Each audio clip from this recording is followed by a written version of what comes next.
Então agora eu vou mostrar para vocês como escolher um método de separação de materiais, ainda de misturas heterogêneas, mas que os componentes apresentam estado físico sólido e líquido.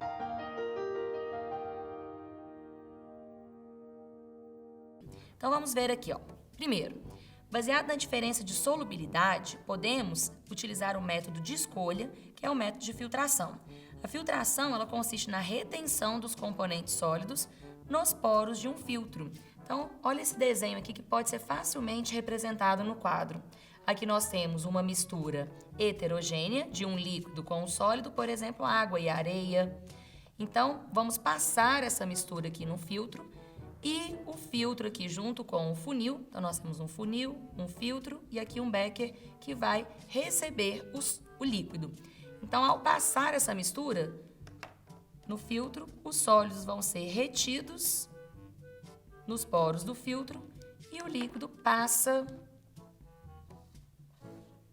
pelo filtro e eu consigo separar facilmente uma mistura heterogênea sólido-líquido utilizando a filtração. Bom, no cotidiano, como que a gente pode encontrar esse método? Quando vai fazer um suco que fica com os gominhos da fruta, é possível então, utilizando uma peneira que atua ali, nesse caso como um filtro, um método de filtração. Então eu vou passar o suco que vai reter os sólidos e deixar passar a fase líquida do suco. Um outro exemplo que podemos citar é na preparação do café, em que passamos o café para reter os sólidos insolúveis do pó de café no filtro. Então, também é um método utilizado no nosso cotidiano de filtração. Um outro exemplo de aplicação de filtração, agora pensando em um outro tipo de fluido, sólido e gás, seria no aspirador de pó. O aspirador de pó, ele aspira o ar poluído, retém as partículas de poeira em um filtro e deixa passar o fluido sem essas impurezas. Então, filtração pode ser utilizado para separar sólidos de um fluido, seja esse fluido líquido ou gasoso, ok? Agora vamos falar do método que utiliza a diferença de densidade. Vamos aqui. Na diferença de densidade, podemos utilizar a decantação, que consiste em deixar a mistura em repouso para que ocorra a sedimentação do sólido. Então, a mistura heterogênea foi deixada em repouso devido à diferença de densidade, o sólido mais denso foi sedimentado. Dessa forma, eu tenho o líquido na fase sobrenadante e o sólido na fase de fundo, e essa parte aqui está separada dessa. Mas na hora de retirar o líquido, esse processo vai ser menos eficiente que a filtração, porque a filtração eu consigo passar todo o líquido através do filtro. Aqui, na hora de verter esse frasco para separar o líquido, eu não consigo um método muito eficiente de separação, uma vez que o sólido ele continua umedecido. Esse processo de decantação, ele é um processo que ocorre de forma mais lenta. Então, é possível acelerar a decantação utilizando a centrifugação.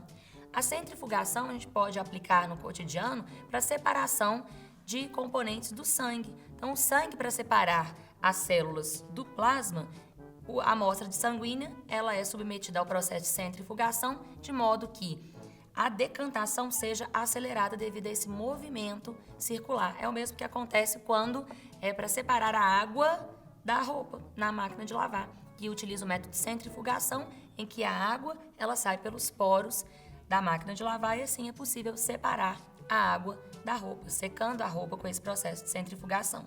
Então, a centrifugação nada mais é que um processo de decantação, de separação dos componentes mais densos, só que de forma acelerada. Podemos propor experimentos muito simples para demonstrar esses métodos de separação de misturas. Por exemplo, aqui eu tenho água e areia. Se eu deixar em repouso, os alunos vão perceber que ocorre a decantação, a sedimentação do sólido, porque ele é mais denso que o líquido. Com isso, eu consigo separar as fases. Uma outra forma que a gente pode demonstrar utilizando esse mesmo material é a filtração. Então, aqui na filtração, precisamos de um outro becker e de um funil. Esse funil aqui eu tenho que colocar o papel de filtro. Vou mostrar como que a gente dobra o papel de filtro. Então, nós temos aqui o papel de filtro.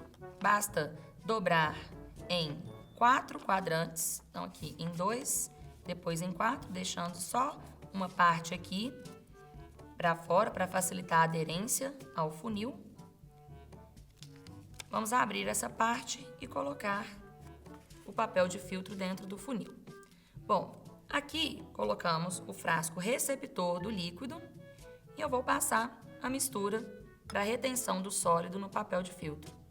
Esse processo laboratorial, ele ocorre de forma mais lenta. Então, deixa aqui filtrando, a gente vai ver que os sólidos eles vão ser retidos no papel de filtro, deixando passar apenas o líquido. Aqui parte já estava decantada, se essa parte já estava decantada, já foi separado. Mas observem que a decantação não é o método mais eficiente, uma vez que a areia continua úmida. Aqui no filtro, passa o líquido e os sólidos vão ser retidos no papel de filtro.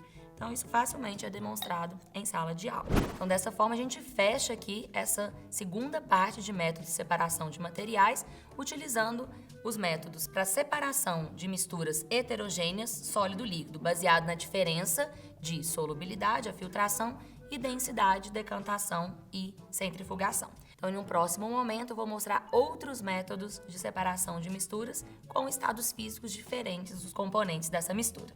Bom, pessoal, para a gente poder finalizar aqui as misturas heterogêneas, ficou faltando a gente falar outro método que é baseado também na diferença de solubilidade, que é chamado de dissolução fracionada ou extração por solvente. Dissolução fracionada, o que esse termo significa? Eu vou dissolver apenas uma fração da minha mistura. É o que acontece quando fazemos café. Quando fazemos café, jogamos água quente para extrair a parte solúvel do café e depois filtramos para reter a parte insolúvel do pó de café. Bom, então, com base na diferença de solubilidade, como que a gente pode fazer essa separação de misturas? Vem aqui. Bom, a dissolução fracionada ou extração por solvente pode ser demonstrada assim. Nós temos aqui uma mistura sólido-sólido de areia e sal. Sabemos que a areia é insolúvel em água e que o sal de cozinha, é solúvel em água.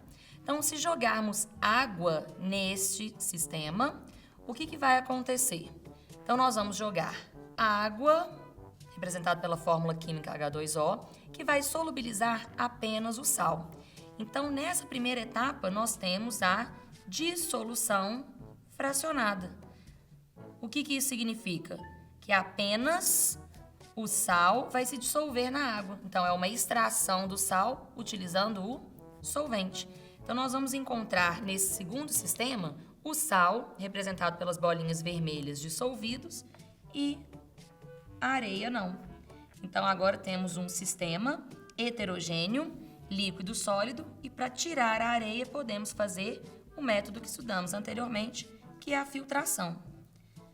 A areia vai ficar retida no filtro e vamos ter aqui um sistema agora homogêneo, um sistema homogêneo que o sal está dissolvido. O que podemos fazer? Podemos fazer agora a evaporação do solvente, deixar a água evaporando, mudando do estado líquido para o estado gasoso. Ao evaporar o solvente, nós vamos ter aqui o sal separado da areia. Então, o que nós fizemos? Uma dissolução fracionada, uma extração por solvente. A água extraiu apenas o sal, que era a parte solúvel da minha mistura sólido-sólido, deixando a areia, que é insolúvel em água. Depois filtramos a areia e deixamos a água com sal. Eliminamos o solvente por evaporação e ficamos com o sal separado. Então, nós baseamos na diferença de solubilidade da areia e do sal para separar essa mistura sólido-sólido. É a mesma coisa que acontece, que é possível demonstrar facilmente em sala de aula quando preparamos um chá. Aqui nós temos a planta, o pó da planta. Nós temos uma mistura heterogênea. Aqui dentro tem componentes que são solúveis em água e componentes que são insolúveis. E o sachê, ele é o filtro, ele atua como um filtro para reter a parte que é insolúvel. E a água vai passar aqui para extrair os componentes solúveis do chá. Então, aqui facilmente a gente consegue demonstrar que a cor da água vai ficar, né, com a cor aqui dos componentes que são solúveis. Esse chá aqui, por exemplo, é um chá de camomila. Então, os componentes aqui amarelados, né, provavelmente são flavonoides que temos aqui no chá, vai ser extraído e a parte insolúvel vai ficar, né, retida no filtro, que é o sachê. Então, facilmente dá para demonstrar a dissolução fracionada em sala de aula. Agora nós vamos trabalhar com os métodos de separação para as misturas homogêneas, que vamos utilizar como base para a escolha do método a diferença de temperatura de fusão e ebulição dos componentes. Vamos lá.